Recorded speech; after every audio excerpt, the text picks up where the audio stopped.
So in my late teens and early 20s, I was a professional performer, always in a different show, touring to different cities, performing in different theaters. When I was in a show and we made our stop into NC, we performed in this beautiful, charming theater. I had a routine of going to rehearsal, stopping at this little cafe with some friends for dinner or coffee, and then going back to the hotel. I was walking into the hotel, looked to my right, where off to the side from the lobby was this cute little fireplace and standing bar. I saw a man with brown hair, glasses, wearing a pinstripe suit, reading the newspaper. I remember staring for some reason, and before looking away to walk to the elevator, he looked up and grinned and tilted his head, and then went back to reading. He didn't have a drink at his table. I looked at the bartender, who was texting. The next day before leaving rehearsal, I was on stage talking to the director before he went backstage. I looked out to where my bag was on the seats in the audience. And a little farther back, I remember feeling shocked because he was sitting there, in the same suit, reading a newspaper. He grinned at me again and went back to reading. I had chills and felt uncomfortable.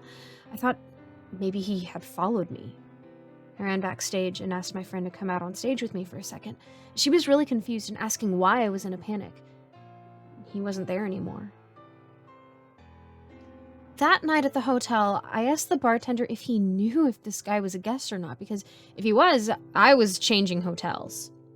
He asked me what time, and I said around 9 p.m. He said no one was there from 8 to 9:30, and only had 2 people around 9:45 before closing. He said that no man of that description was there. I told him I saw him texting and the man was 3 tables away from the bar. He said definitely not. I asked my cast and crew if they ever saw a man in the theater in the audience matching that description, and they said no. Security also said no. I asked the front desk staff at the hotel, who said no, but that it wasn't surprising as he's been seen at the bar before and inquired about before. Apparently, a man had been brutally murdered at that hotel in the lobby the same night he was seeing a show at the theater nearby. The night before I left, I had a dream that a man was sitting at the desk near my bed in my room, that he was reading the newspaper, and looked over at me and said he was in pain, and asked if he could stay there for a while because he knew what was going to happen if he went to the lobby. I felt frozen and terrified and said, okay. He moved my backpack to spread his newspaper out. The next morning, my backpack was on the ground and closed, when I normally kept it in the middle of the desk and open. Hi guys, thank you so much for watching. Just wanted to thank my patrons, Tam B, Jen Miser, Skymara Ravenswood, Melissa Perez, Mr. Sankofa, Leaf Ninja, Roy Larimer, Mr. Creepypasta, Neon Scoundrel, and William Delphin. If you'd like to become a patron, join my Discord, or see my other social media, check out the links in the description below. Also, let me know how I can be praying for you. Thanks again, and I'll see you guys in the next video.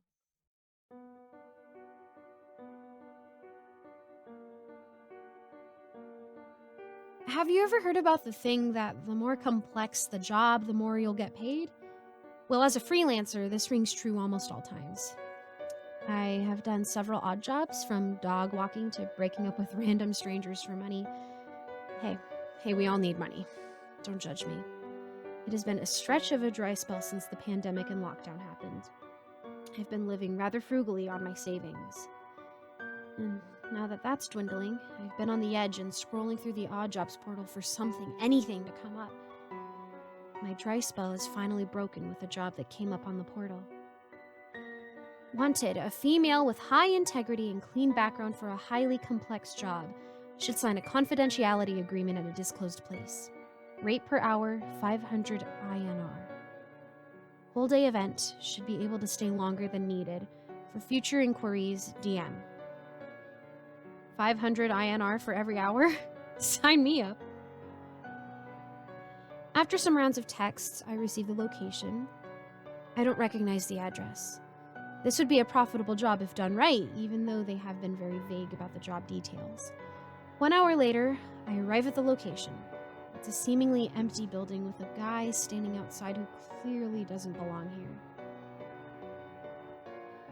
"Are you Sush?" he asks me in a deep voice, his eyes darting around the dark neighborhood.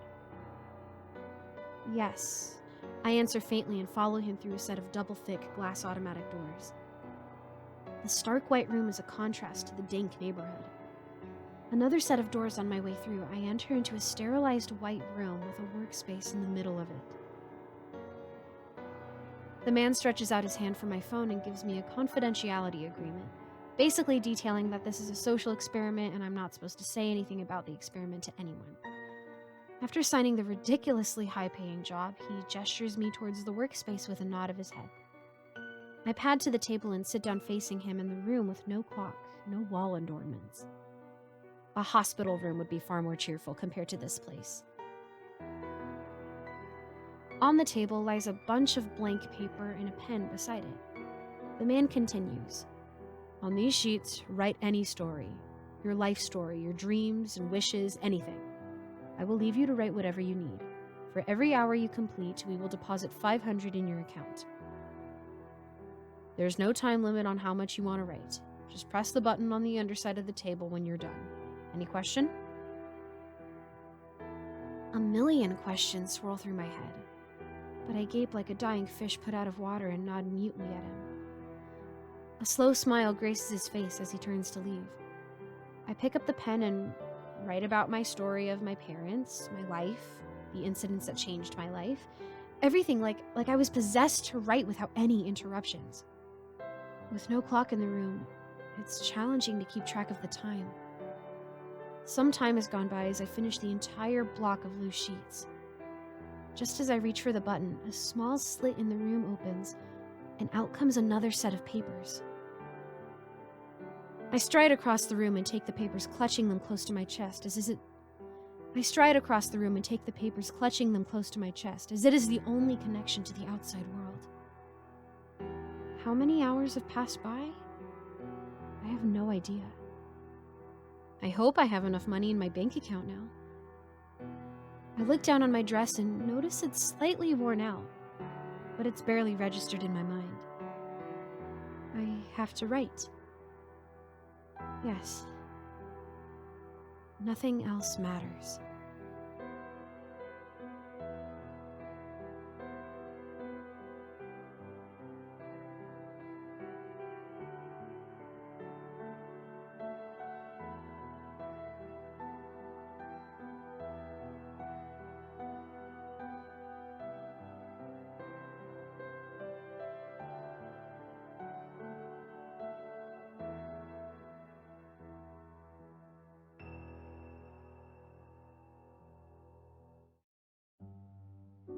I think I'm in love. Like I'm really, actually, head over heels in love. I'm talking capital L kind of love. The kind of love that keeps you up at night and makes your entire world stop turning. The kind of love that makes you go a little crazy, but in all the right ways. That kind of love. I know, this is really cliched, but please hear me out. I never thought anyone could love me before. But I was wrong. There really is someone out there for everyone. If you've ever felt like nobody could fall in love with you, or that you weren't good enough, well, trust me, you're wrong. We first met at a party, and I knew right away that he was the one for me. It was a busy party with lots of people and loud music, but when we locked eyes with each other, it was like nobody else in the entire world mattered. My friend introduced us, and we hit it off immediately. I remember feeling terribly nervous talking to him for the first time. He was so calm and cool, and I was afraid I would screw it all up. I thought he might think I was weird or awkward or something, but he didn't seem to care. I kept thinking that he would get bored of me and move on to some other prettier girl, but to my amazement, he seemed to really like me. Maybe it was just the beer talking, or maybe I was a little smitten, but everything he said seemed completely hilarious. From the minute he set his drink down next to me, I don't think I stopped laughing the entire night. On more than one occasion, I had to stop myself from blushing, and when he touched my hand, well, I sure hope somebody brought a mop because I think I melted all over the floor. Have you ever been so attracted to somebody that you can't think of a single word to say back to them? Like, all you want to do is just say something incredibly clever or smooth or anything at all, really, but nothing comes out? That was me. When he asked for my number, I didn't know what to say.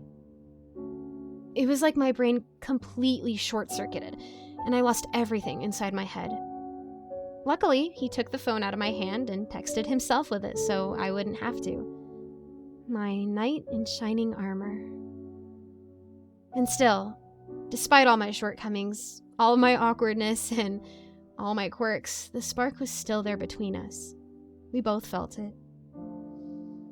I thought, so this is what love feels like. I love everything about him. I love the way his hair, black and wavy, curls over his forehead. I love how blue his eyes are, like tiny circular oceans. I love the little patches of hair on his chest.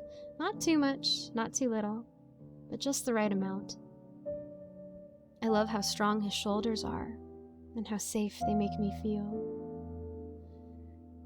I love how warm his skin feels when I wear it.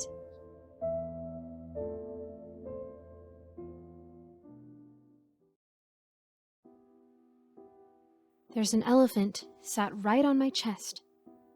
I am still alive. I do not know how it got there, but there it is indeed. I woke up like this. I felt my lungs constrict and my eyes shot open only to see endless gray. My eyes focused a bit more, finding bristled hairs and thick, stone-colored slabs of pachyderm skin. Oh, jeez, I wheezed. The trunk groped around until it found my face, leaving a damp residue where it suckered on my skin, kind of like a kiss. Ugh. I felt like this communicated that she had nowhere she needed to be going. You'd be surprised at how acquiescent an elephant can be. They're very intelligent and very empathetic. I suppose that's how she learned to move with me. Yeah, it's an elephant who goes where I go. Yeah, she's still crushing my chest. I can't even pretend to explain how this is possible, but it is, and it's my reality. Rowan at work was the only one who said something. I knew everyone else could see it. I mean, for Pete's sake, there was an elephant in my cubicle. Their eyes betrayed them with their unencumbered bewilderment.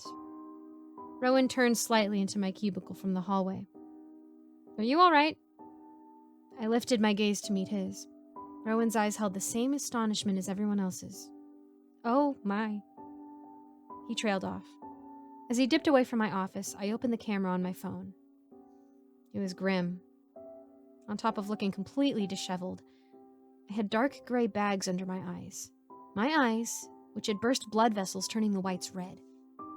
My skin fared no better. More burst vessels, more spidering scarlet lines spreading across my body. It looked like I was cracking. The elephant shifted her weight again. I coughed wetly as I felt how constricted my chest cavity was. Wiping my mouth, the back of my hand came back red. I was beginning to see that I was going to have to bring someone else's attention to my elephant. Going to my job, speaking with no one. This was not going to work out in my favor at all. I needed to ask for help. As I tried to stand from my chair, I found my legs had given out on me. They are used to lifting my 100-something pounds, not thousands. Getting to the office must have wiped them out already. It's funny.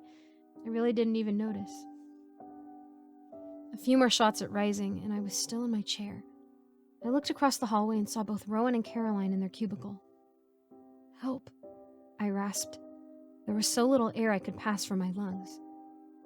I saw Caroline's eyes flicker up and back down almost instantly. She averted her gaze quickly. Rowan looked down shortly after making eye contact, but reconnected a moment later.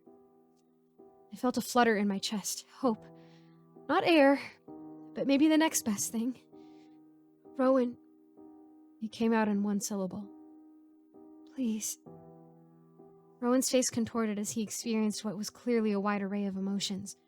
Looking back at his desk, he whispered, I'm sorry. I just can't. I can't. He rose and shuffled to the toilets, not daring to turn his head. There's no one else near me in this office. No one will look at me. And I can no longer call out. I wish I tried to do something about this elephant when I first woke, but I didn't. I'm still tasting blood in my throat, and do believe she has broken bones that has punctured major blood vessels and organs. There's an immense pressure in my head from the lack of oxygen and blood flow. A wisp of a laugh comes from my coppered lips, thinking it's like there's another elephant but inside of my head, trying to get her way out. It's funny, in a way. I'm struggling to see my phone screen now, and I know I'm dying soon. But this felt essential to communicate. Sometimes no one else will acknowledge the elephant in the room but you. And it is so crucial that you do acknowledge it, because she is heavy and you can only keep going for so long when she's weighing you down. You can only do so much yourself. If by some horrific reason you find yourself in my situation, please ask for help before the elephant's weight gets to be too much, before you find yourself unable to say the words. Don't wait until it's too late.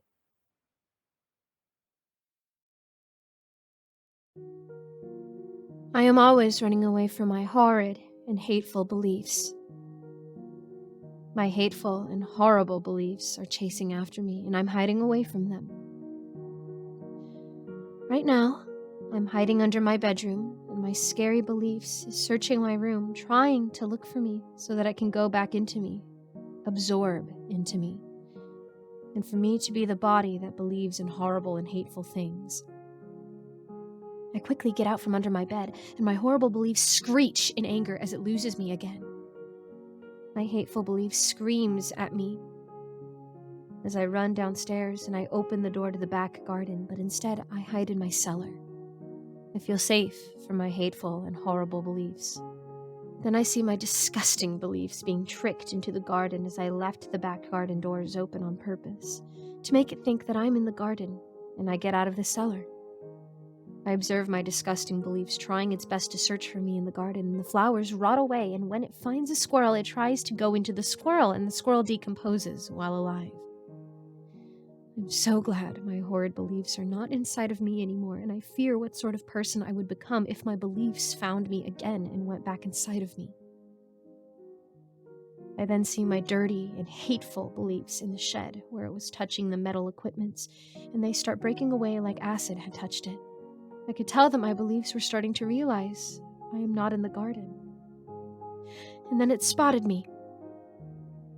I'd run out of my house, and my horrid backwards beliefs followed me outside. And as I was running as fast as I could, my dark beliefs went inside another random stranger, and they started to disintegrate, but as they perished, my horrid beliefs spoke through them, and saying things like, "We will be together again." And then the stranger turned into liquid, as my beliefs could only go inside of me. But I don't want them back inside of me. I am a new person. So I am on the run from my city. From city to city, town to town, and village to village. I am always running away from my horrid, backwards, and dark beliefs. At times, I become so tired of running that I just want to let my hateful and horrible beliefs take me again, but I always come back to my senses and start to run. I remember a little innocent boy being overtaken by my horrible and hateful beliefs, and the little boy said to me, "Come now, let us be together again. We missed you." And I became frozen with fear, and I pushed the little boy out of my way. The boy started to disintegrate, and in that moment of disintegration, the little boy's consciousness was back, and he called out his mother as he perished away.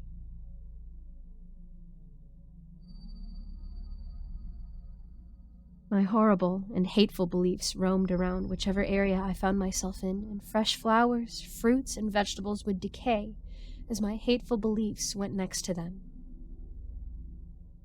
My hateful belief can always sense that I am near because it wants to be back inside me where I will be hating and doing horrible things.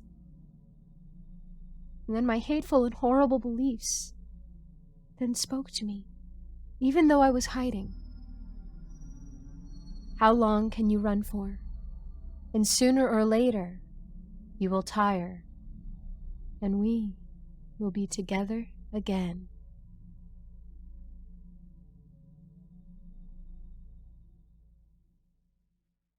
Hi guys, thank you so much for watching this video. Big shout out to my patrons, Leaf Ninja, Roy Larimer, Mr. Creepypasta, Nicole Kister, Neon Scoundrel, William Dolphin, and So Much Heresy. If you want to become a patron, buy merch, or join my Discord server, be sure to check out the links in the description. Thanks again, and I'll see you in the next video. Okay, so I just want to preface this story with a disclaimer. An ASOS gift card is obviously not life or death, but an ASOS gift card that you won in a Twitter giveaway with 200 quid on it is pretty high stakes. That being said, what we had to go through to retrieve said ASOS gift card, which we did, is pretty screwed up. So, let's start properly. Just to give you a bit of context, the story involves me, Erica, who is the one getting married. She's an accountant, our friend from school, and Beth, her cousin, who had just finished a classical archaeology degree at UCL. A bit of a mixed bag, really. Cutting to the chase here, we're at a hen do in Paris, hanging outside a warehouse rave on the trendy side of town, and I've just fallen butt over boob and dropped my ASOS gift card down a grate. The guy outside the warehouse, who was in charge of the guest list, nodded us towards a slimy set of steps. The steps led towards a yawning opening in the stone wall. The man told us, in English better than our French, that if we headed through the opening, it would take us under the ground and into a disused sewer. If we wandered about half a mile or so for 15 minutes, it would take us directly under the grate where I dropped my card. It was completely dry under there, he said. It hadn't been used as part of the sewage system in over 70 years. He proved this to us. He took out a 50-cent coin and dropped it down the drain. We heard it cling against the dry concretes beneath without a hint of a splash. I'll be real with you, if any of us were even close to being sober, we wouldn't have considered it. But we were drunk, and God knows what else. It was exciting. Erica was more buzzed than me. What a story to tell at the wedding, she said. It was like that horror film As Above, So Below, she said, only that we weren't going to the catacombs, only an old sewer, and what self-reflecting demon would haunt a sewer over a catacomb? Exactly. So let's go. We made our way down the steps, still giggling from the adrenaline and clutching onto the cold, slippery handrail that ran along the length of the river wall. It was a freezing cold night, but the minute we stepped into the opening, we felt a gust of warmth, like getting off a plane in a hot country. We headed down into the opening. It was roasting hot at this point, but completely pitch black. All we had were our phone torches, which weren't a huge amount of use. That's why I almost missed my gift card, lying on the floor. It was as the guy said. I looked up, and there was a grid shining down from the street below. I snatched up my card from the ground and put it into my pocket when I heard Prem shriek. It echoed around the tunnel, and our eyes were drawn to the opening in the side of the wall. It wasn't there before. We were drunk, and I can be pretty dozy at times, but there was no way we could have missed it unless it had just appeared. I don't know. It was glowing with the light of about 20 candles, a 50s-style dressing table with a girl sitting at it, doing her makeup. She was in a long white dress and a veil, and she was beaming. Just making eye contact with herself in the mirror and absolutely buzzing by the looks of it. It wasn't a doorway into an apartment or anything. Just an entrance to another dank, pitch-black tunnel with a dressing table in the middle of it. We were absolutely silent for a minute, until Erica spoke up. She was never one for an awkward silence, even if that was clearly the only option. "Are you okay?" she asked, and the girl snapped around and looked at her directly, making us all jump. I started to back away slightly, but the girl opened her mouth. I thought she was about to speak, but she just froze. Mouth open in a smile, eyes wide, waiting. She looked at each of us in turn, mouth still open, until Beth finally cracked and asked her if we could help. The girl said something. No idea. It was in a completely foreign language, and I couldn't even hazard a guess at which one. And it was loud. Being in a dark tunnel, it feels like you have to whisper, but she basically screamed, and her high-pitched voice bounced off of the stone walls. I looked at everyone else, and they all looked as bewildered as me, but Beth was as white as a sheet. There was a deafening scraping as the girl got to her feet. She smiled at us. She laughed at us. A horrible, breathy giggle. And she started to head into the depths of the side tunnel, dragging the stool she was sitting on with her. No one followed her. We waited until the scraping noises had faded into the dark before we turned to leave. Prem went to have a look at the dressing table, but Beth's hand on his shoulder stopped him. Yeah, it was mega weird. So, ordinarily on a night out, if you're somewhere dark or weird or isolated and you see a girl on your own, you try to stick with her, get her to come with you, or at least call someone to keep an eye on her. But none of us seemed to bother. I barely remember getting out of the tunnel, actually. Only that we managed to flag down a taxi to take us back to the Airbnb. We chatted about it once we got back, of course. Maybe deciding that she was high or drunk or part of a weird underground cult or something. Whatever. Beth mentioned something before we went to bed. She hadn't said a word up to this point until we asked her if she was okay. She said that the girl spoke Assyrian Aramaic, the ancient language she was studying in university. She said that it was the original language of the Bible, the original language that Jesus and his followers would have spoken. Beth said that there were discrepancies over pronunciation and the majority of the syntax. That this language hadn't been spoken properly for over thousands of years. Beth herself didn't understand it fully. But she managed to pick up 3 words. Deeper, darker, and one that could either mean rebirth or rise. As I've said, we were pretty drunk. I don't really remember going to bed, just that we went straight to the airport the next day, and no one has mentioned it since. We were probably right. She was just some drunk girl. Or not. But it's not really worth dwelling on. Thank you for watching this video. Big shout out to my patrons, Leaf Ninja, Roy Larimer, Mr. Creepypasta, Nicole Kister, Neon Scoundrel, William Delphin, and So Much Heresy. If you want to become a patron, buy merch, or join my Discord server, be sure to check out the links in the description. Thanks again, and I'll see you in the next video. Few things.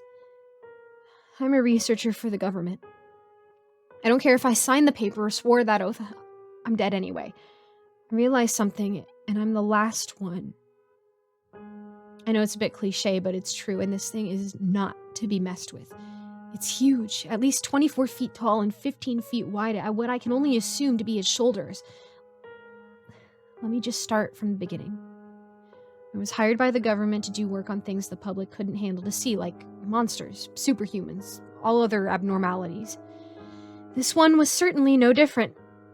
It went the same as any other abnormality. I got a call, I got ready, and we set off. When I got there, a home base was already set up, and I could see a hole that had to be at least 60 feet in diameter, and a lot of equipment was set up around it. We landed, and I was greeted by the general of the army. He said something along the lines of, "We have a major problem, and you're here to study. You'll be briefed when you get inside." Sure enough, when I got inside, I was met by a man who looked to be in his late 30s.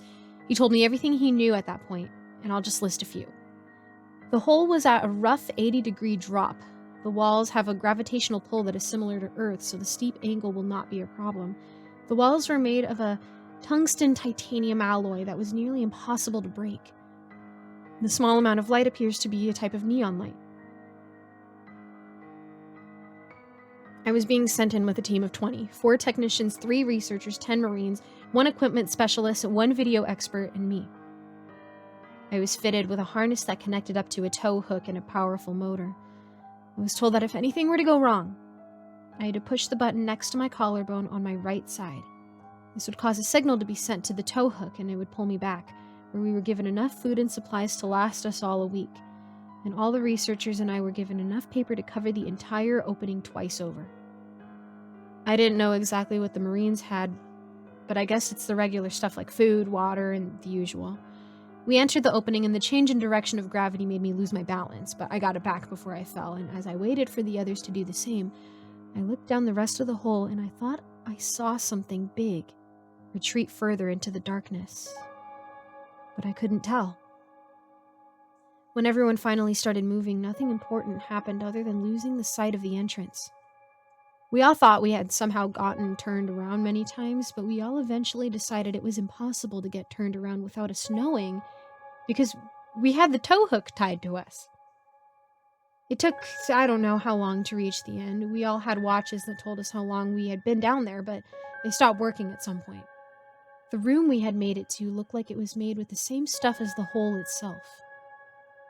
The one difference is the room had to be 80 feet tall, and it was so long we couldn't see the end, but just as a guess, I said the room looked hexagonal because of the walls. We could see, for all we knew, it could have been a giant triangle or something like that. We all decided it would be best to keep heading in a line so it would be easier to get pulled out. As we walked, we saw nothing other than the plain darkness with the occasional light visible for a quick second, and soon we ran into a wall. This was strange in the fact that there was a slightly humanoid shape carved into it.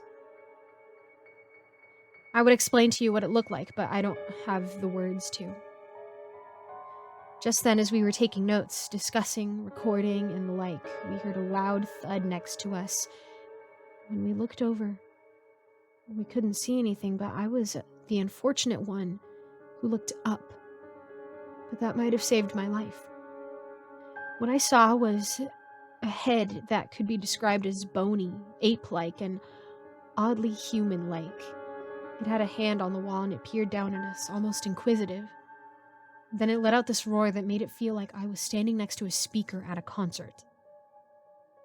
I was about to hit the return button when I grabbed a notebook I was writing in, but when I turned back, I saw that the Marines had started shooting the thing.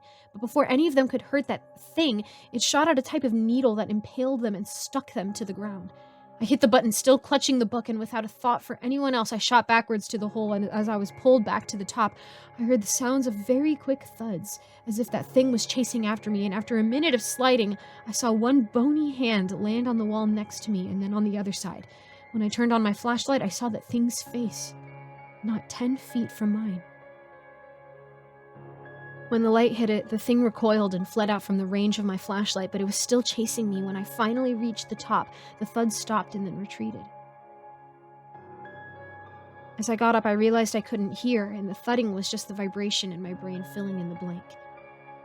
Not thinking about anything else, I sat down in the snow and scribbled down what I just saw below the part where I had talked about the wall. I then threw it on the table next to the general and walked inside to go to sleep. Then I had a thought. If this thing can't be out in the light, when the night half of the year starts, there will be no stopping this thing from killing us all. Now to get to the part where I'm all alone. That thing has been taking pot shots by running up the hole, sticking an arm out and slamming it into the ground and then running back down, and it's been doing this every day. We have sent down many different groups. That thing has killed so many that most of the people have died, but the ones who haven't died left. I'm the last one, and I can see the sun starting to set as it reaches that time. I can't leave because the helicopter is destroyed, and the radio is destroyed, and even if it wasn't, it doesn't have any power anymore. I don't think they care that I'm gone and not coming back, but just maybe this will get me away from here so I can warn the right people, and if not, at least I won't die from it. I think this is my last night because yesterday it poked its head out and didn't retreat. So as a last-ditch effort, please don't go to the North Pole, because whatever's here certainly isn't Santa Claus.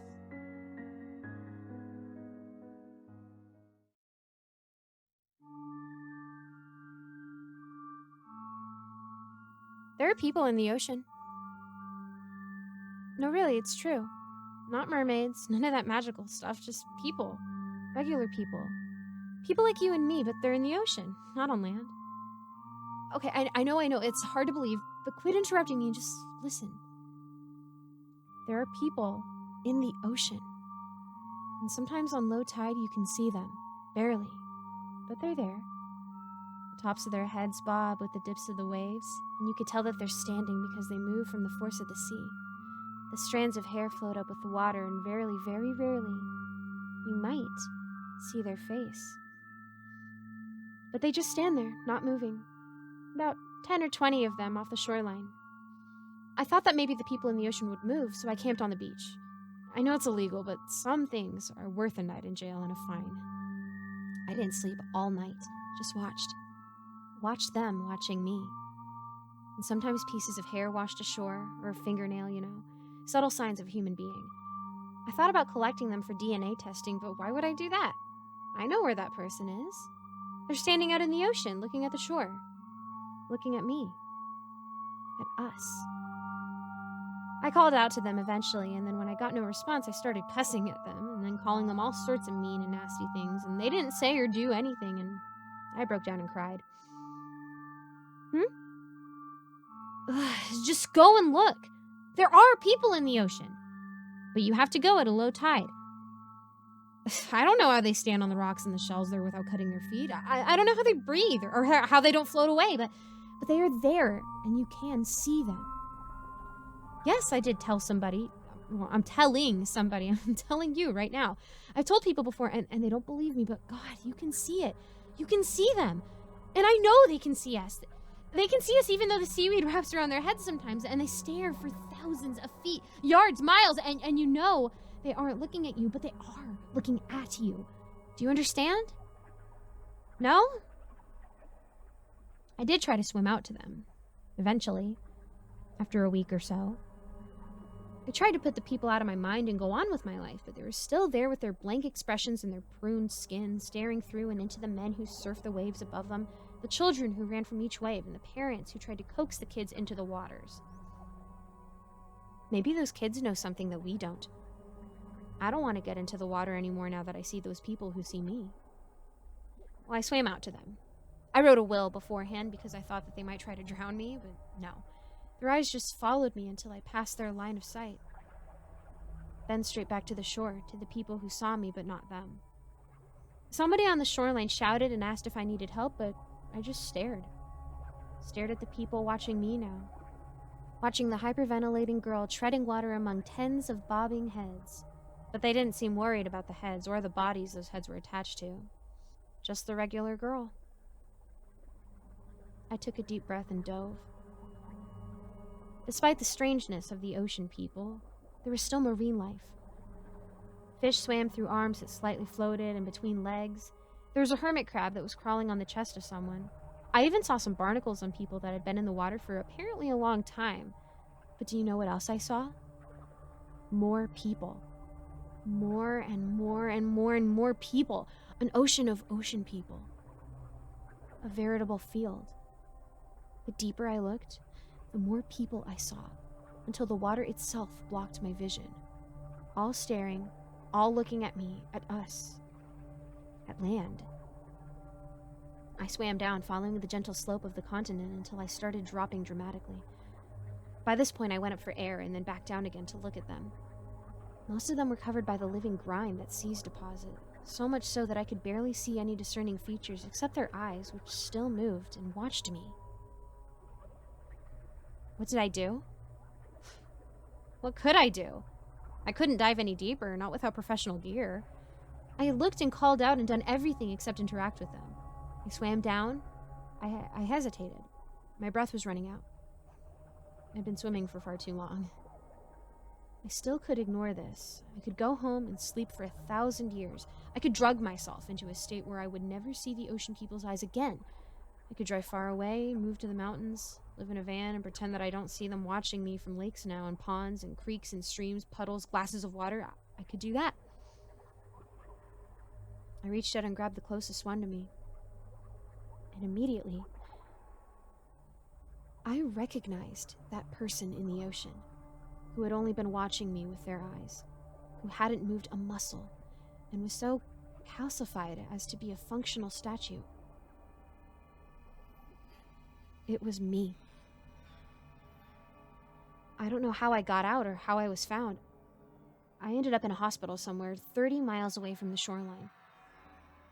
I think I drowned. Maybe I'm still drowning. You don't believe me. That's okay. Most people don't. I didn't expect you to. But if you ever find yourself with some time and it's a low tide, you should go to the beach. Maybe you'll see them. Maybe you won't. If you don't see them, hooray! You should be glad for that. If you do, well, just be careful is all. There are people in the ocean, you know.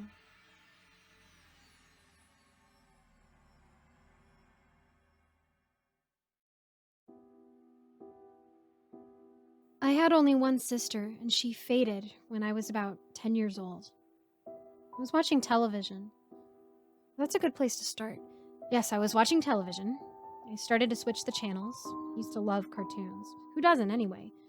Normally, there were about 3 to 4 different cartoon channels, and I could easily find something to watch, but that day, everything seemed to be boring. I started to switch to adult channels. Usually, the classic channels were between 1 and 30, but I went up and up. I was alone in the room, and I was a little nervous. We had this huge saloon. It was very cold. We only used that room when there were guests in the house. I wasn't supposed to be there. I knew they were just channels, nothing to be scared about, but I was wondering who would watch them.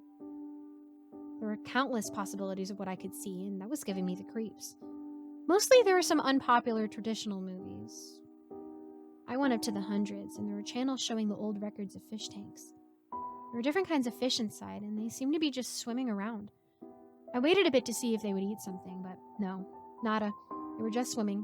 No one was feeding them. I thought maybe they fed the fish when it wasn't recording. I realized that I was scared even more. These fish were soulless, I thought. The screen was pale and there was this classical music, even more soulless. It makes me wonder, who is the director of this? I felt like I couldn't go up anymore. My fear conquered me and I got out of the room. I went to my mother as she was doing the dishes. I looked at her, but she didn't notice me. I don't know why, but I didn't call her. I just waited. She kept doing the dishes and finally felt my presence. Oh, hey, you scared me. What do you want? I couldn't think of anything to say to her. I didn't want to tell her about my little adventure. I kept looking at her eyes. Something wrong? She asked. My mother used to call me fond nicknames. I loved it. No, Mommy, I replied. She told me to go and play with my sister. Well, I was still curious about the channels. Got out of the kitchen and went back to the television. And this time I was calmer. I went up to the 200s. There were, really hard to remember now. Politicians, yes, now I'm sure. There were politicians speaking of boring things that I couldn't understand. I can't really remember what they said, but they looked very serious. I was wondering who would watch them. Anyways, I went up and there, channel 300. This one was a musical channel. There wasn't any video playing on the screen, only music. I remember it was again classical music. I wasn't a fan of classical music as a kid. Well, I'm still not. I went up and up. There were more and more music channels without any video like the first one. Musics were different, but I realized something was the same with all of them. There was this blue screen and a ballerina image on it. She was in the air, the kind of jump that ballerinas do. And later, I learned it was called a grand jeté. She had this fading body. Her body and dress were barely visible, almost like a ghost. The only color was pale blue. Her hand in the front felt like she was calling me. Come closer. I imagined hearing her. The more I stared, she started to get more and more realistic. It looked like she was trapped there and fading. I felt like she wasn't trying to get out. She wanted me to get in. I closed the television and went back to my mom. That was a rough day. I didn't tell anyone about it. And that night, I had trouble sleeping. But when I did sleep, I saw my lovely little sister in my dream. She was with me, staring at the ballerina. The ballerina moved her hand through the screen of the TV, right into my sister's little hands. Her face is still in my mind. That blank face. She pulled my sister right into the screen. I was right. She doesn't want to get out. She wants us to get in. The next day when I woke up, I rushed to my sister. She was already awake. It was so early in the morning, but she already had that blue dress on her. Her face was paler than usual. She was staring blankly at the pavement from her open window. "Look," she said. "I will do a grand jeté." And there, she jumped.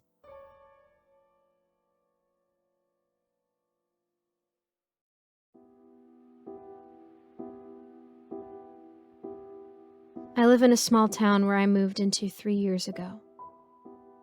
While referred to as a town, it's actually closer to a village because we don't have many tall buildings here and only 2 main streets.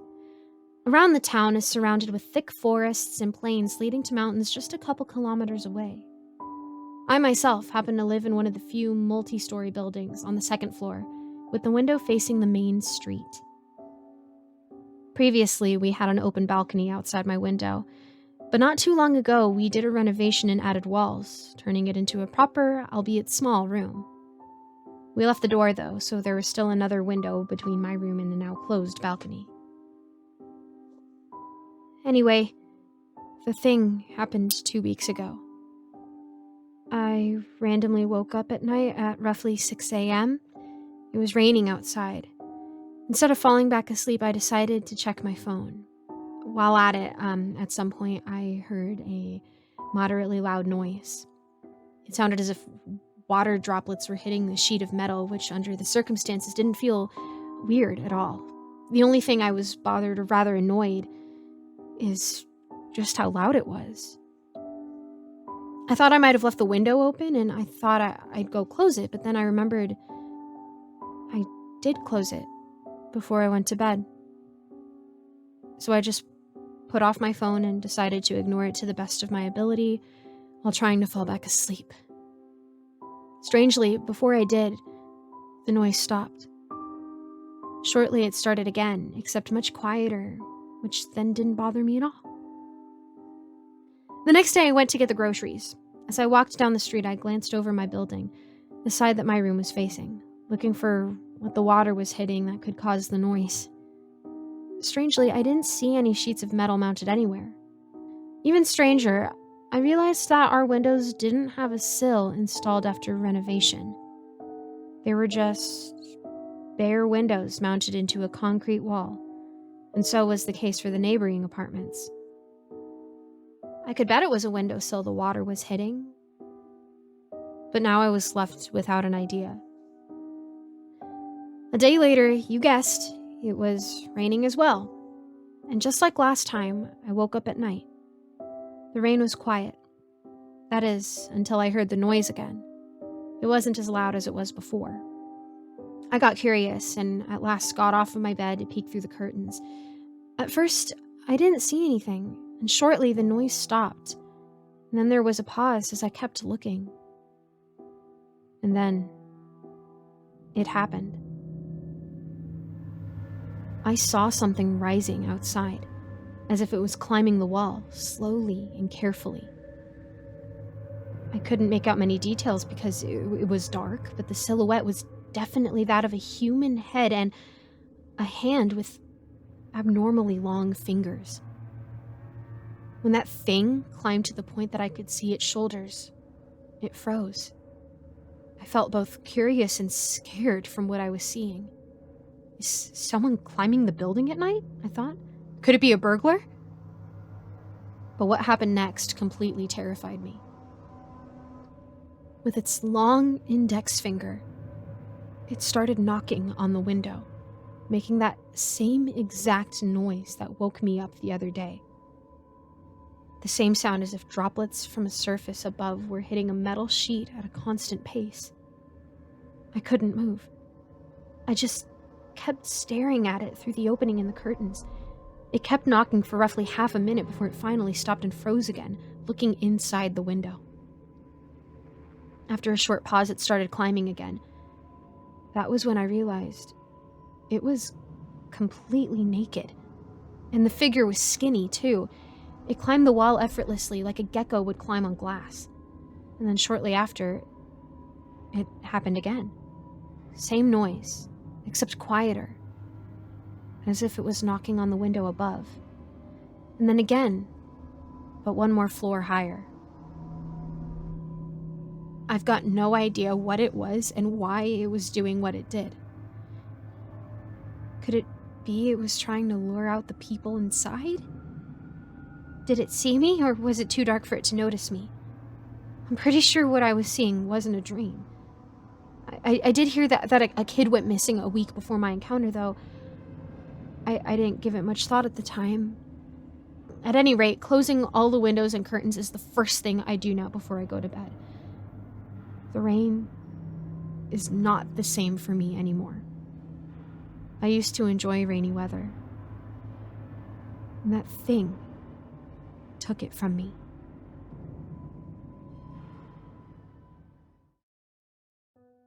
I think the fear of being blind comes from feeling as though you'll miss the world around you.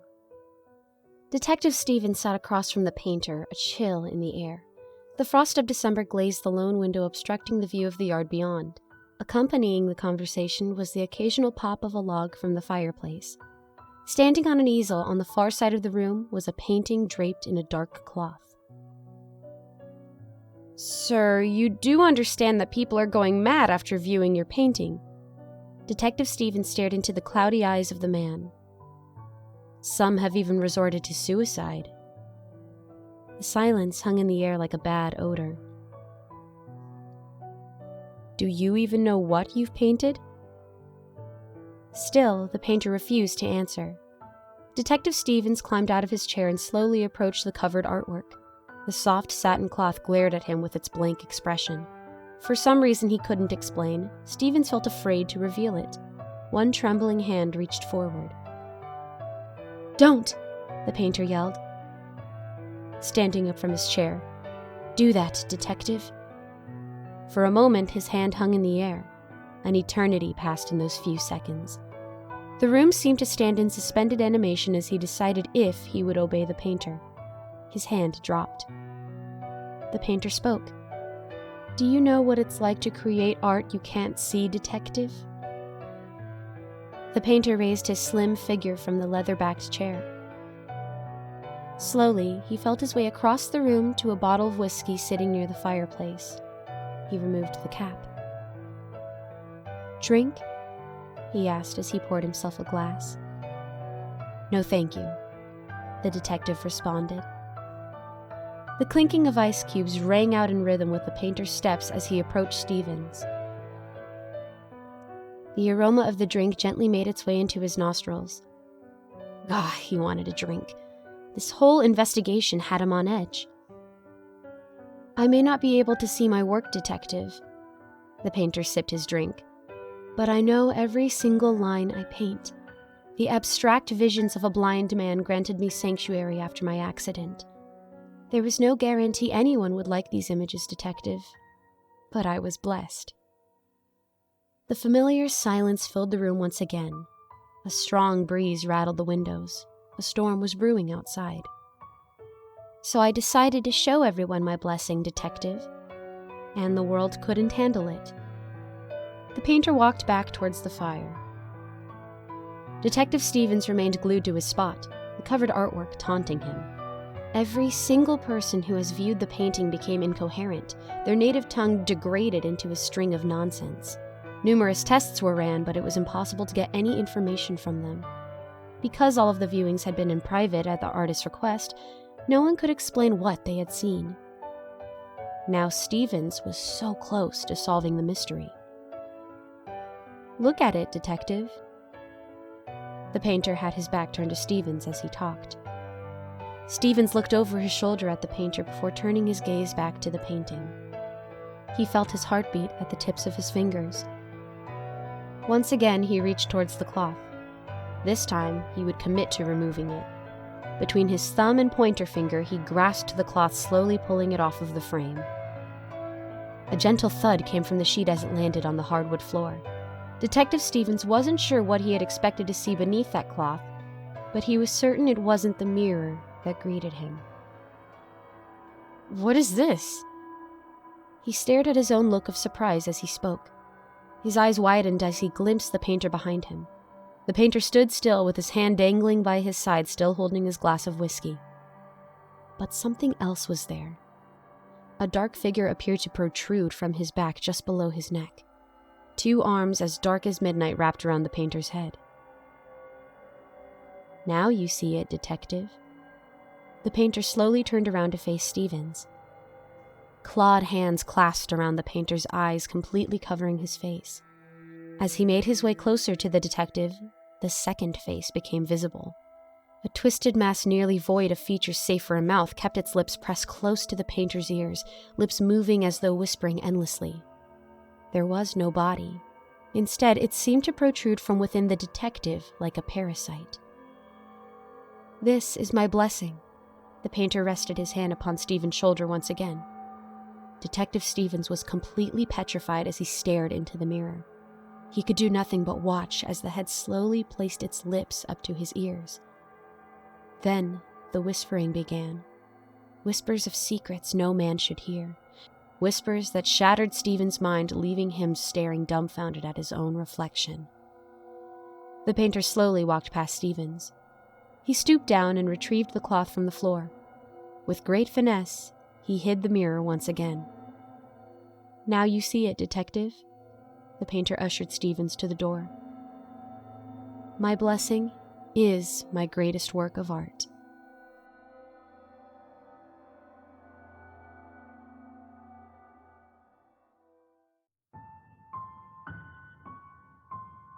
"Dad, why do you remove our blue Christmas lights every year?" "Just because, honey. The house doesn't look right outside or inside without the blue lights." "Honey, you wouldn't even notice that there weren't any blue lights if you didn't see me removing them." "That's not true. Every year, I always notice that we have green, white, yellow, and red, but no blue." "Well, this year won't be any different then." "You bought a new set of lights where you replaced about 50 of the blue bulbs with a different color bulb, and then you threw the blue bulbs in the garbage?" "Once again, yes, you are correct." Dad didn't seem keen on giving me an explanation, as he was finishing putting up the lights.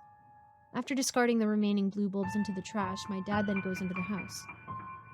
Why does he do weird things and not give any explanations, I think to myself. I decide to go into the garbage can and retrieve some of the unbroken blue bulbs. I recover 10 of the blue bulbs and put them back into the outdoor light displays. The blueness gives the lights a much better color vernacular, I think to myself, as I look proudly at my accomplishment. I think my dad sometimes dispels me because I'm only 12 years old, but he doesn't realize the artistic qualities that I possess. I go back into the house and play with my phone for a little while before heading off to bed. "Good night, honey." "Night, Dad," I say before I go to bed. Thud, bam, stomp, I hear against the wooden floors of our house, which sounds like a burglar is running through it. Oh, Lord. I spring into a seated position in my bed where the fear of the unknown noise paralyzes me. The stomping noise then hastily proceeds down the stairs as my heart continues to pound through my chest. I hear the front door of my house violently open, and then the noise goes away. My fear gradually subsides to the point where I yell out from my bed, "Dad, what was that?" I don't get a response, which makes me worried, because it would have been impossible to sleep through that loud banging noise. I slowly get out of my bed and head towards my dad's room. "Dad, are you in here?" I say as I enter his room. Still, I get no response, so I turn the lights on and, "Oh no," comes rushing out of my mouth when I see that his bed is empty. he must be drinking again, I say out loud to myself. He hasn't drank anything in a couple of years, and I think putting up the lights must have got him depressed, thinking about when my mom was still alive. I try calling his cell phone, but I hear his phone ring in his room, which only means that he didn't bring his cell phone with him. I run downstairs to see if I can see him outside, but he's long gone.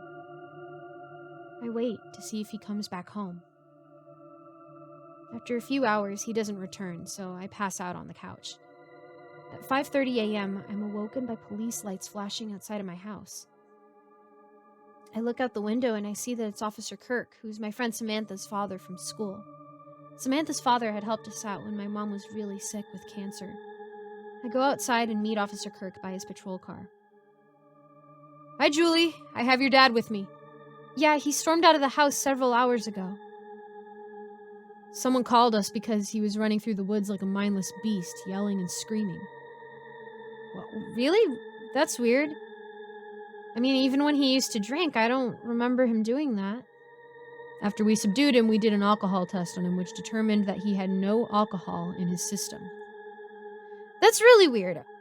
I'm not sure why he's behaving like this." "He was given a sedative, so he should be fine once he wakes up."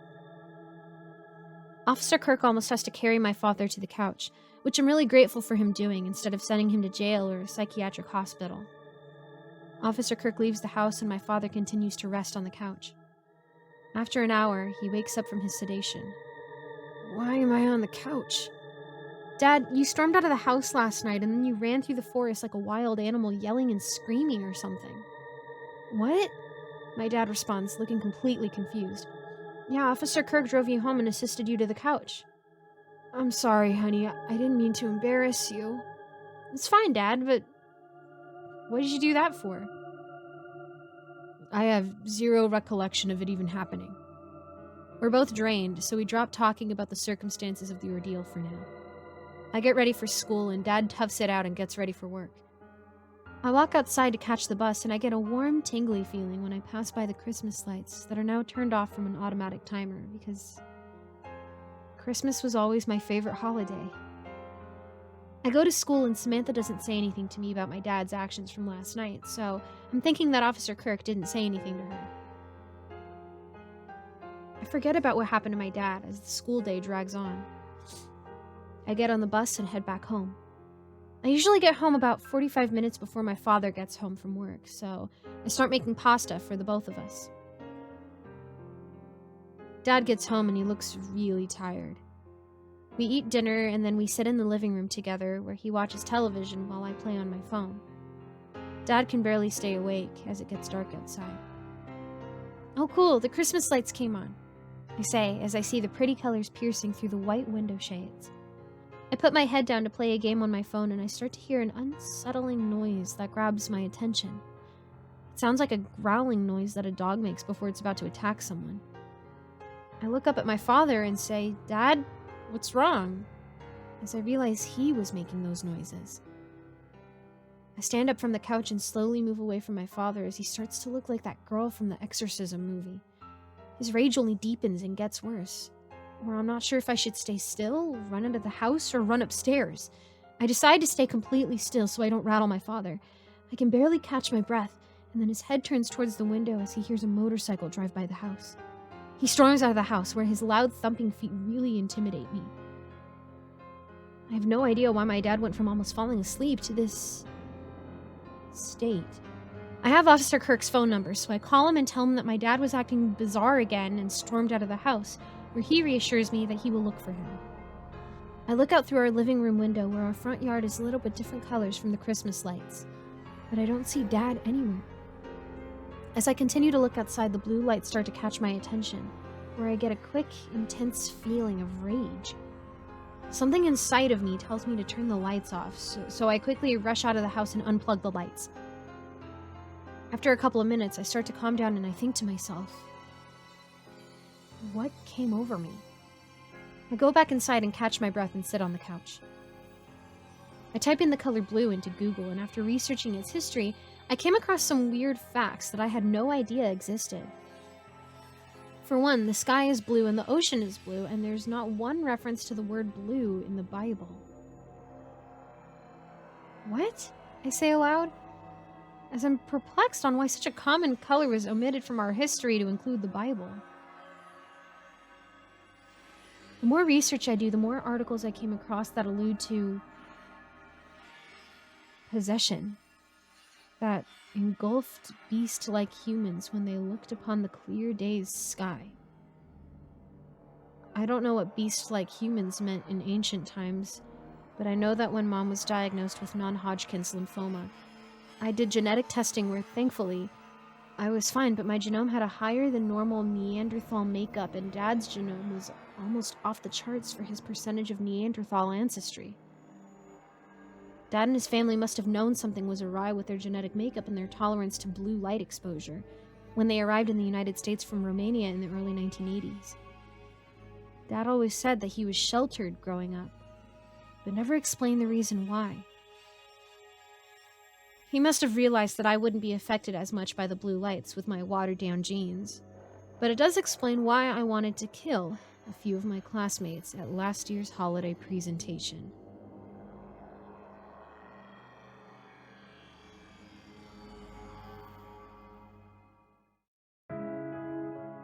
As a young girl, I've been told by my parents countless times that I should be careful when I go out alone, and that I should always be aware of my surroundings and of a way to escape.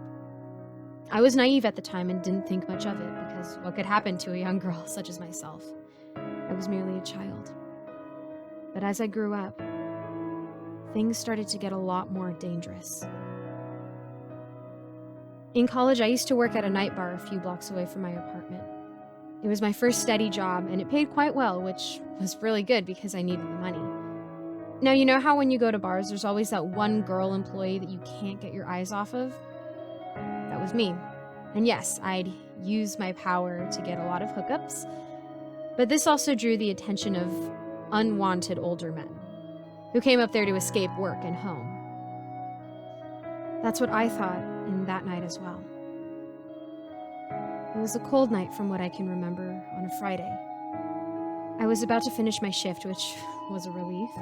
There was this one man who sat there from the beginning of my shift up to that point, constantly asking for refills and trying to strike up a conversation with me.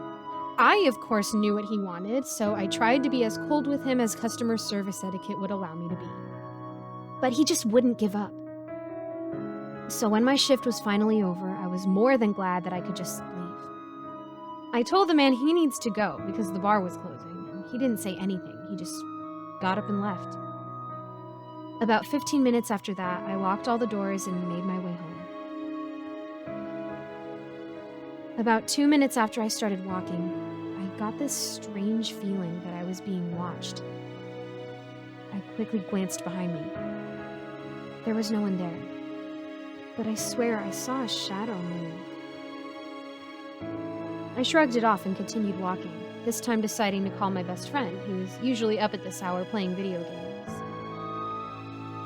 But he didn't pick up. That's weird, I thought. Maybe he just went to sleep earlier today. I wrapped my jacket tighter around me and continued walking. I was almost on my street when I heard the sound of footsteps other than mine. I stopped and looked behind me. There he was. The man from the bar. He stared at me, but I still couldn't see his face.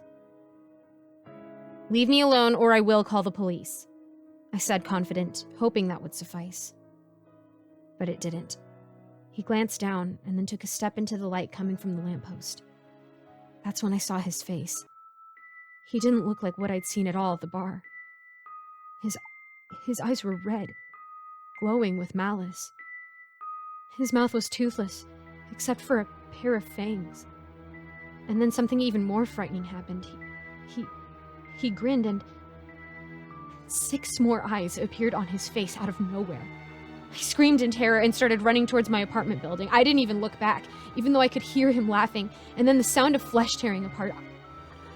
I didn't want to know what was following me. When I finally got into my apartment, I locked all the doors and windows, and I sat next to the kitchen counter, knife in hand, trying to contact the police. Something followed me back from work. I don't know what he is, but I think he's trying to get into my apartment. I said, this time visibly more terrified. They said that they're sending police as fast as they can, but deep down, I knew it wouldn't be fast enough. I had to do this myself. I waited for something to happen. I knew it was going to, and then I heard it. A gentle tapping on my living room window, and there he was. I screamed in terror when I saw what was hanging at my window. He was there, same malice-filled grin. But he didn't even resemble a human anymore. He had 8 massive, hairy, spider-like legs with which he kept banging my window, hoping he would get in. I quickly ran to my bathroom and locked the door, thinking what small chance I had of escaping. I heard the sound of the window smashing, a sign that he definitely managed to enter my house. I glanced around the bathroom to look for something that could help me. I found bug spray, but could that be of any use? Still, it was my best chance of escaping, so I grabbed it, opened the cap, and as soon as the door opened, I sprayed the crap out of him, especially in the eyes. This stunned him for a while, so I saw my chance and ran past him towards the front door. My hands were shaking so hard I had problems unlocking the door. I could hear him getting out of the bathroom, which meant it was now or never. I managed to unlock the door in time and ran down the stairs as fast as I could, but it still wasn't fast enough. He caught me at the second floor and grabbed me with one of his legs. I couldn't even breathe. I tried moving, but that only tightened his grip. I closed my eyes, not wanting to look at that horrific face anymore. He said something unintelligible, and then... sirens. The monster was distracted by that as well, so I saw the opportunity and tried to escape again, accidentally kicking him in one of his eyes. He looked at me and then... he dropped me onto the floor and disappeared through the back door. I was pretty shook, and when the cops found me and asked me what happened, I was mumbling nonsense. I kept staring at the back door, waiting for him to come back. But he never did. I quit my job at the bar the next day. I started sleeping with bug spray next to me, and I never go out alone, especially at night. Nothing has happened since. But, it's almost midnight as I'm writing this, and there's this tiny red glow coming from the other side of the street. And now I'm scared.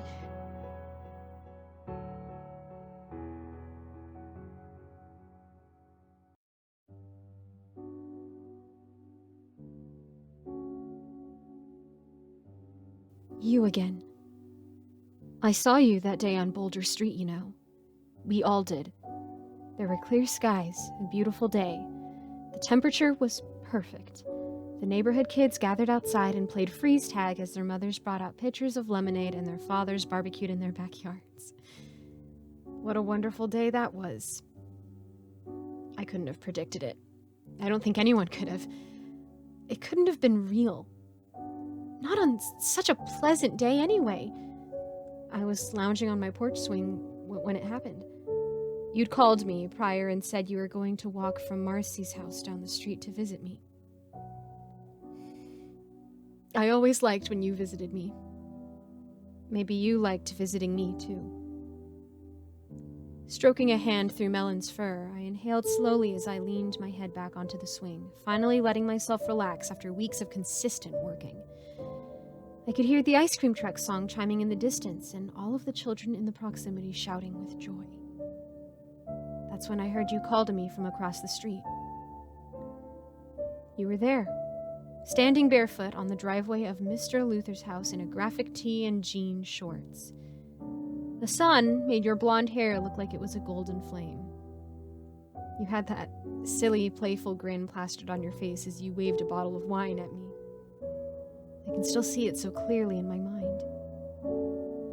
I smiled fondly and waved back, gesturing for you to join me on the front porch. You skipped down from the driveway like a giddy schoolgirl as the song of the ice cream truck gradually rang louder. I got up from my chair, ready to greet you the moment you set foot onto my lawn. It was half a millisecond even. Faster than you could blink. Time didn't stop or anything. Nothing happened in slow motion, it just happened. You stayed smiling, even when the brightly colored ice cream truck slammed into your frail body like a wrecking ball.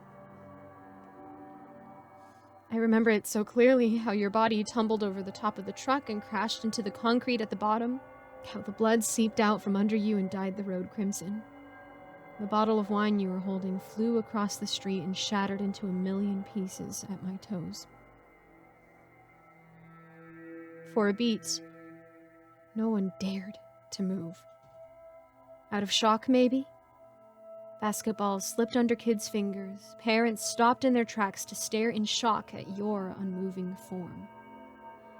And when that silent moment was over, everyone screamed.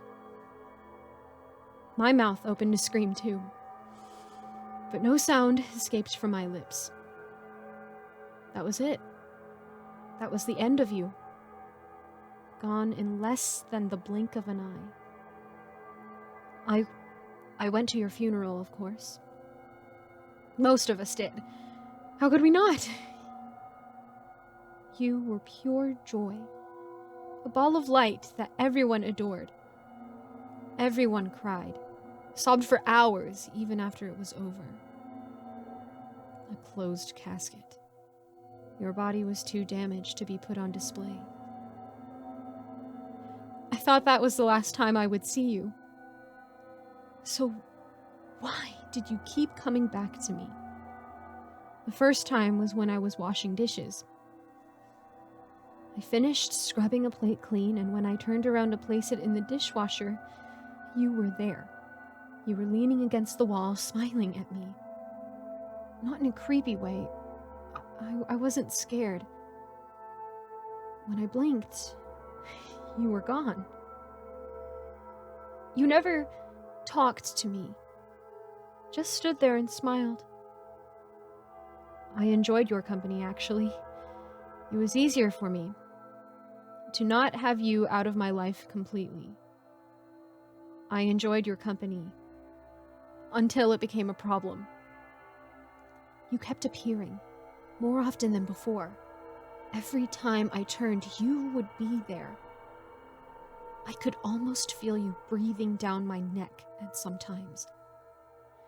I sat in a ball in the middle of my dark room, body trembling with sobs. You stood in front of me smiling, your head tilted a bit. This time your presence didn't feel warm to me. It filled me with terror. After that, I couldn't see you in a good way anymore. You began to frighten me. You took over my life, really. I couldn't sleep after a while, couldn't eat. I stopped going to work, stopped taking showers, just laid in bed, squeezing my eyes shut as I wished you would just go away. You again. Just as I thought you'd finally gone away. You again. Standing centimeters away from me as I sat in my room in the mental ward. You again. Smiling. Like you were when you died.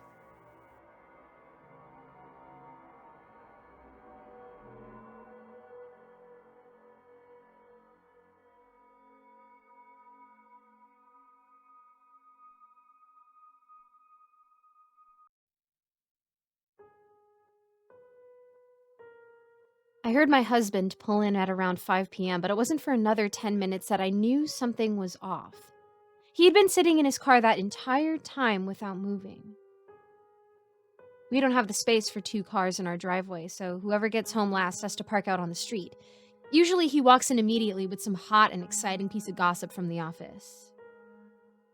Today was not that day. As I walked out, I noticed the windshield was badly cracked.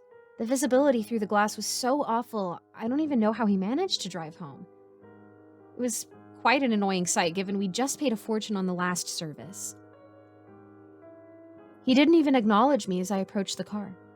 His eyes were laser-focused on the rear vision mirror. I tried to gauge what he was looking at and glanced up the neighborhood. There was nothing out of the ordinary. It was a quiet, one-way street. Cute weatherboard houses, freshly cut lawns, and a couple of shady gum trees that loomed over the neighborhood's cars. Exactly what we wanted. It seemed everyone else was inside in a bid to get out of the relentless heat wave. I opened up the passenger door and sat beside him. What happened to the windshield? He sat in silence, gaze locked onto the mirror. His mouth barely moved. Kangaroo. My stomach lurched. Hitting a kangaroo can be a death sentence for a driver.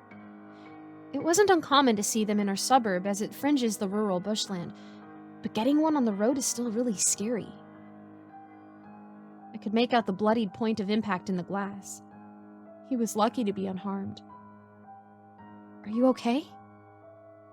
I don't know. It was sweltering, and he didn't have the air conditioner on. He leant over and shut my door. His eyes remained fixed on the mirror. I wanted to ask what was going on, but then I caught a glimpse.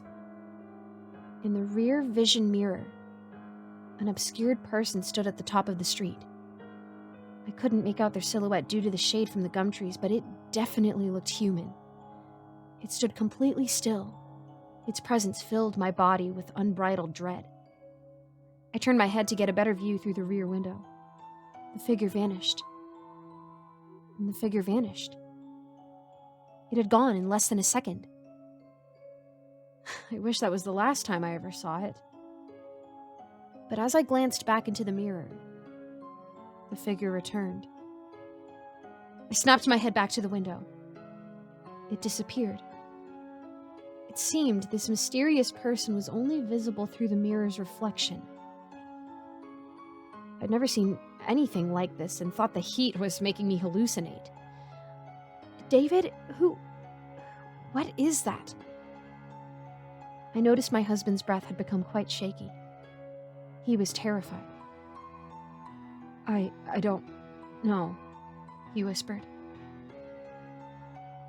Normally, it would be comforting to know you weren't imagining such a thing. This confirmation was anything but. The figure began to step forward. Its movements were staggered as it dragged itself to the nearest car. It slowly reached out an arm and swung open the door. It seemed to be looking for something. Unsatisfied with its results, it slammed the door and hurried to the next car in line. I think we should head inside. My husband pushed down the car door locks and looked at me with a finger over his lip. I've never seen him so scared. Small beads of sweat were streaking down his face and dripping off his chin.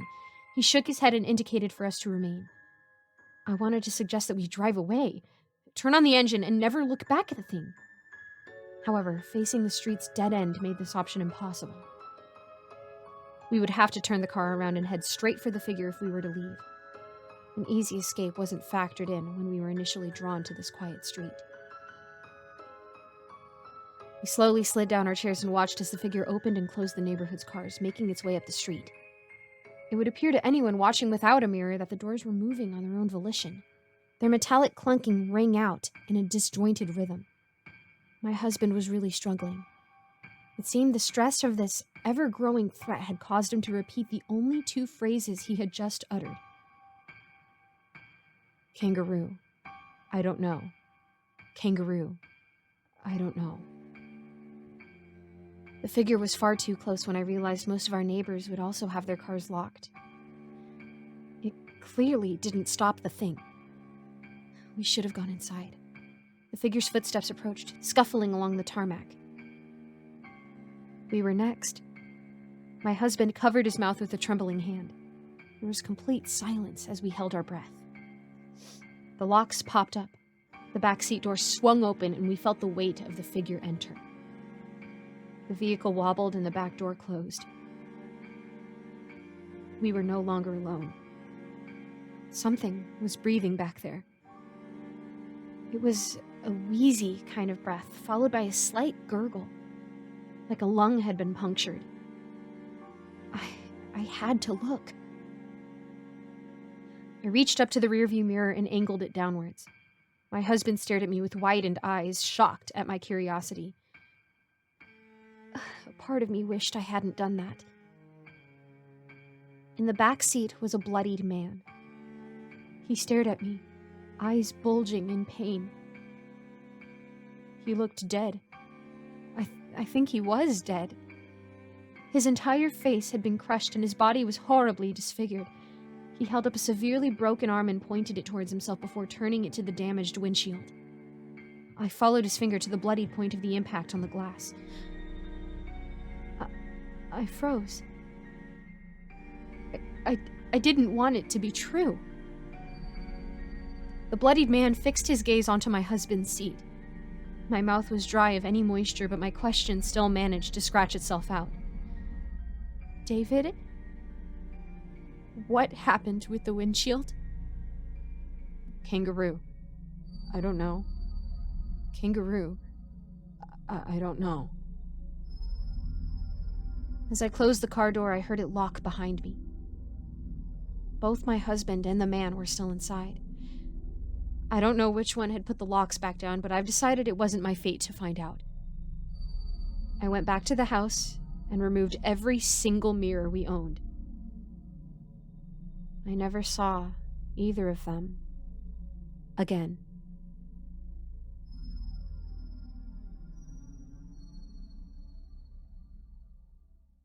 Thank you for watching this video.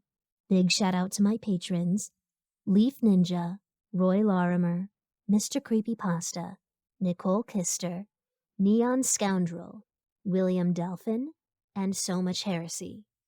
If you want to become a patron, buy merch, or join my Discord server, be sure to check out the links in the description. Thanks again, and I'll see you in the next video.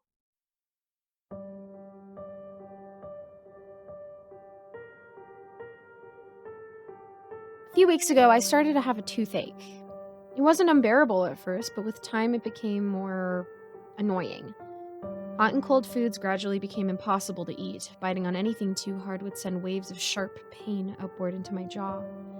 Now, I've always disliked visiting the dentist, and over the years, I'll admit I don't see them that often. Only when it becomes an emergency do I drag myself in for a checkup. I didn't feel like it was at that stage yet, despite the pain. Instead, I found myself becoming more and more obsessed with my tooth. I would wiggle it with my tongue and tug at it lightly with my fingers just to see how loose it was. The idea came to me that if I could get it out myself, I wouldn't have to go into the dentist, and so that became my new life's mission. Now, pulling your own tooth isn't easy. Every now and then I would get up the courage to give it a good yank, only to have nothing happen. It was apparently still too firmly attached. Eventually, I found it difficult to eat anything that wasn't soup, so I put up with the pain for a few more days, and after that then decided enough was enough. Took a pair of pliers from the shed and cleaned them well. I then sat with these pliers beside me in the bathroom for hours, gathering the courage to actually just rip it out. Repeatedly, I told myself it needed to be done here and now, or I needed to go to the dentist. I procrastinated long enough to get angry with myself. It was just a loose, rotted tooth. Just pull it, I told myself. And in a moment of rage-fueled determination, I reached into my mouth and clamped the pliers around my tooth. At the count of 3, I ripped my tooth out. It dislodged with a wet slop and some horrific cracking sounds. Blood ran freely, and I looked like someone had punched a tooth out rather than pulled it out. Hurriedly, I stuffed some cotton balls up into the hole to stop the bleeding. I want to say there was instant relief from the pain, but the reality is that it hurt at least 4 times worse now. The bleeding seemed to go on forever as I agonized. I took painkillers, but they barely dulled it. Eventually, I took something a little stronger for the pain and passed out. When I woke up, things were a little better. The searing pain was now a dull ache, and the bleeding seemed to have stopped, though my saliva was still tinted red. I went about my day as normal. I knew I shouldn't poke the fresh hole too much, so I mostly left it alone. Though over the next few days, it was irritating in a new way. Sure, not painful to eat, but it sort of tickled me. Occasionally, it almost felt as though something was moving in the hole. When I touched it with my tongue, I felt the squishy blood clot, and I hurt my tongue on something sharp. Probably a piece of bone, I assumed. That was to be expected, but I was worried about developing a dry socket or something. After about a week, things didn't improve. In fact, they worsened. The sensation that something was wriggling in the hole socket was almost constant, and it was driving me mad. Finally, I decided to see if I could see anything in the hole, maybe a stray piece of food that had lodged itself in there or something. Using my phone as a light, I stood in front of the mirror and tried to look into my mouth. Almost immediately, I saw it. Something black was dangling down from the hole. The dead nerve ending, I thought, and In complete disgust, I made the worst decision of my life. I reached for the tweezers to pull it out. Grabbing it was fairly easy, but when I pulled it, pain erupted upwards into my sinuses. Shocked, I dropped the tweezers before I could look at what I had pulled out, and it took me a moment to regather myself enough to find the piece I had dropped. Through a haze of pain, I looked at the slim black item. It wasn't a nerve. It was oddly shaped, unmoving, and bent slightly. A worm? No. Worse. A leg. It was the wet, black, hairy leg of a spider. Every decision I had made from that moment onward was done in frantic panic. I ran straight to my liquor cabinet and picked out the highest alcohol content drink I could grab within 3 seconds or less. It was vodka. Good enough. I drank it straight from the bottle and filled my mouth. It burned my tongue, but I held the liquid there until I could feel the thing in my tooth hole writhing. It was excruciating. It felt like it was trying to dig its way out of my mouth. I staggered back to the bathroom. My eyes were watering and my nose was starting to drip. I could feel something moving inside my face, and when I looked in the mirror, I could see the tiniest baby spiders coming out of my nose and left eye. They wriggled their way out, escaping with the liquid coming out of my sinuses. When I spat out the vodka, it was dyed red with blood, and the vile black mass of a spider came with it. In the sink, it twitched and jerked about as the alcohol burned it. I was surprised it was still alive and horrified by how big it was. I rinsed with the vodka repeatedly. Baby spiders came out with every cycle, and once I had emptied the bottle, I switched to water. Eventually, no more of the revolting creatures were visible in my spit. My eyes and nose gradually stopped watering. I felt like I had purged well enough that none were left, but I still felt sick to my stomach. I sat on the floor and cried alone for some time. The experience was the most traumatic thing I have ever been through.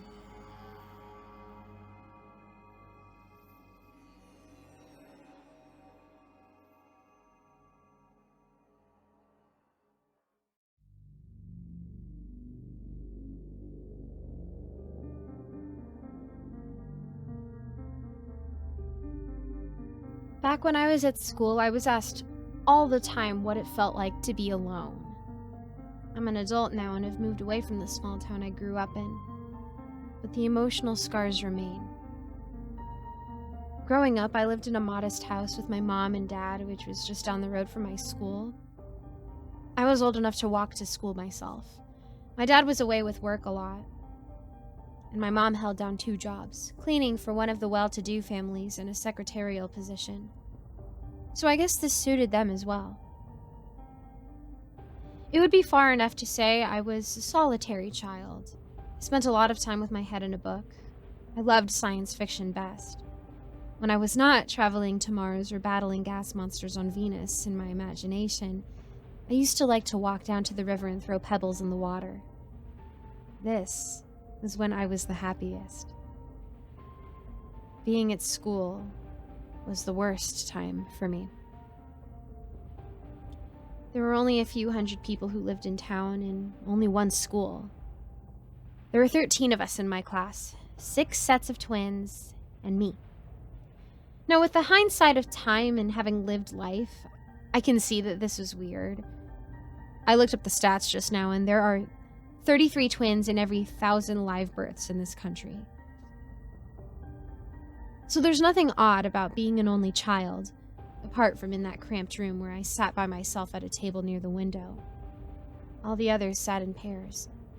3 of the twins were boys, 2 girls, and 1 mixed. 2 sets of twins were identical, and the others weren't. Our teacher was a spinster in the parlance of those days. She spent most of the school day writing on the chalkboard or reading to us from textbooks. There was never any rowdy behavior for her to deal with. The twins would sit in perfect silence all day long. Having no one to talk to, I did the same. Each pair of twins seemed to be in sync, opening their books at the same time, turning pages in one flowing movement, writing at the same speed. At lunchtime, when we took out our packed lunches, I swear they even chewed their food at the same pace. Doing everything differently and on my own, I stuck out real bad.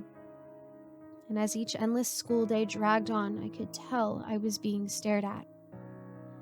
The teacher never said anything about the situation, never extending me a helping hand. I can only assume she saw nothing wrong. And in her defense, it was only as we were filing out of school that anything blatant ever happened. The sets of twins would take it in turns to whisper as they passed me. "What does it feel like to be alone?"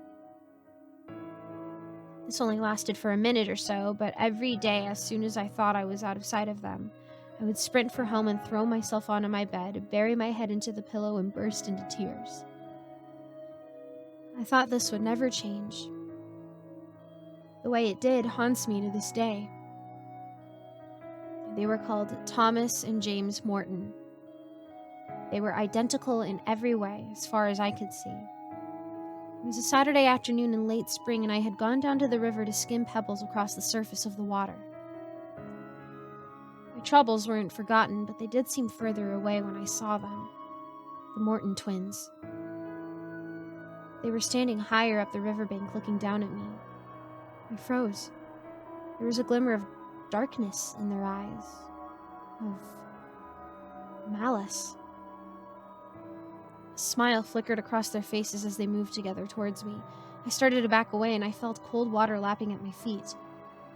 I was standing in the river. I glanced around, trying to see a way to escape. The other bank was too steep and overgrown with weeds to scramble up. I didn't know what the twins wanted with me, but my guts were screaming at me that it was bad. I felt hunted and very afraid. They kept walking, each step in time.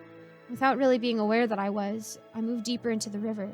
It was shallow in places and slow-moving, but soon transformed into a deep, fast-running body of water. A dozen paces away from where I stood, I could see where the river began to flow at speed. I think the Morton twins must have spotted this as well, because they entered the water and stood in front of me, blocking me from the shallows. "What does it feel like?" they began in unison. "To be alone. What does it feel like? What does it feel like? Alone, alone, alone." As they spoke, they inched closer. I kept retreating backwards. I could feel the water rising around my knees. It was getting harder and harder to move. I wanted to cry, to scream out, but there was no one to help me. There never had been. I was alone. And they were as one. Suddenly they rushed me. I stumbled, fell. I was not thinking clearly. I did not plan. It did not mean for it to happen. I stuck out a hand to cushion my fall and found myself on my backside, the water enveloping me. I felt a stone on the riverbed, lifted it free of the water, and lashed out. I didn't mean to. I caught one of the twins on the forehead. To this day, I do not know which one. He cried out in pain and fell forwards into the river. The flow caught him, and he was carried away. Within seconds, he was 12 feet away, 24, until he reached a pool where the river's flow was stilled, where he remained. He was face down in the water, wasn't moving in any way. I had been transfixed by what I was seeing until I heard gasping. I turned around to see the other twin. He was still standing close to me, up to his knees in the water. He was clutching his chest, was clearly struggling to breathe. And then he stopped gulping in air. He just stood there, looking into the distance at his twin floating motionless in the river. He did not speak to me, did not look at me, as he waded past, as he lay face down in the water and let the flow take him. He did not struggle as he drowned. I could only stand and watch. The current brought him to his brother. Their bodies were silent and still. They were together as they had always been, as they always will be. I was scared. I would spend the rest of my life on my own.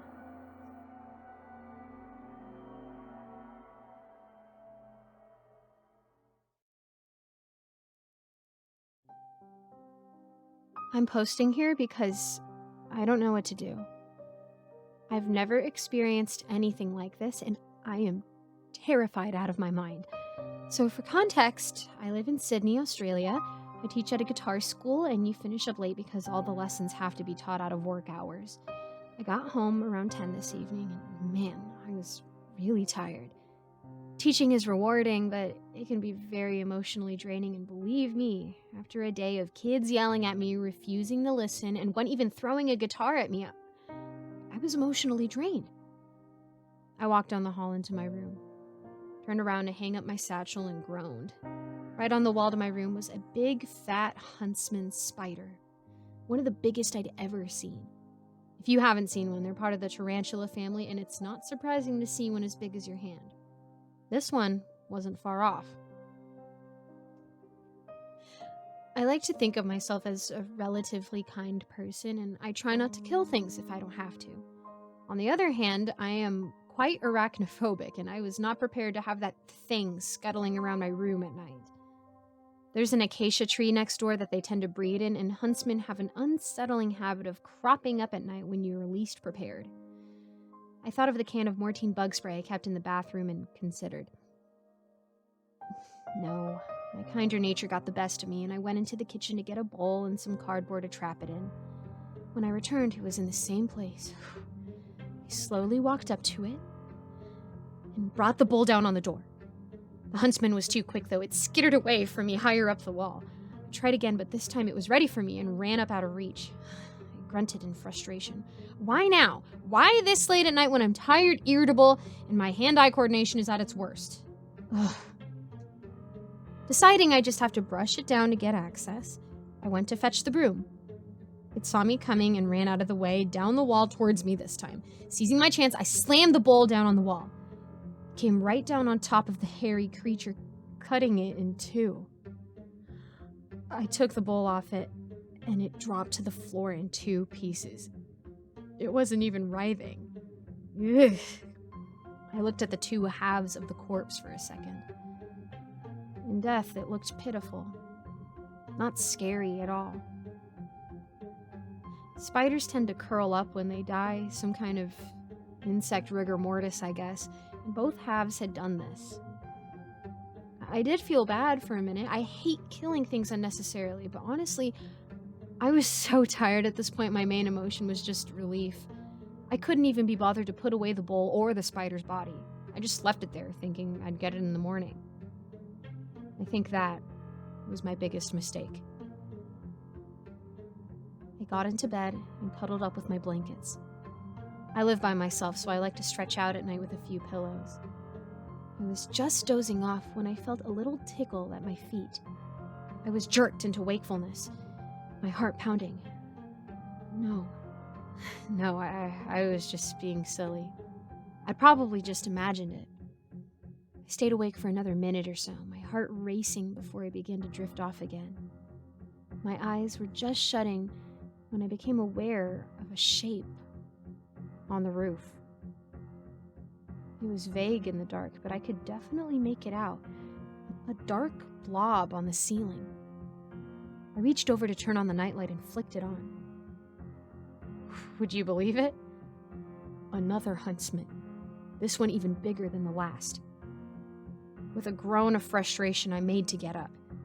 I wouldn't even try to trap this one, just smush it with the broom. But then I began to see the other blobs on the wall. 2, 3, 4, 5. I lost count at 13. There wasn't just one huntsman now. They were swarming, absolutely swarming around the roof of my room.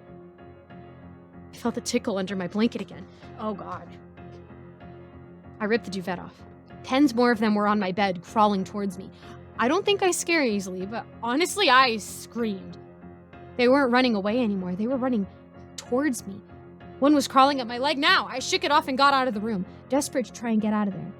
I ran across the floor, and I felt something crunch and squish under my foot. Now they were beginning to drop on me from the roof. Ah! I felt one bite me. Huntsmen aren't poisonous, but they have big fangs in it, and it hurt, man. I got out of the roof and ran into the bathroom and shut the door. Now I'm in here, in the bathroom, typing this up on my phone. I have a few squeezed under the door, but it's so small that I can easily stomp on them with the mop I keep in here. A few more are coming in through the vent, and that's not easy to stop. They seem endless. Does anyone here have any idea what's going on? There must be thousands of them. What do they want? Vengeance for killing their brother? Oh, God, it's getting worse. I don't think I can hold them off for long. Hi everyone, Giggles here. Just wanted to say thank you to all of my incredible patrons for supporting me. Tam B, Jen Miser, Skymara Ravenswood, Melissa Perez, Bernard Jackson, Leaf Ninja, Roy Larmer, Mr. Creepypasta, Neon Scoundrel, and William Dolphin.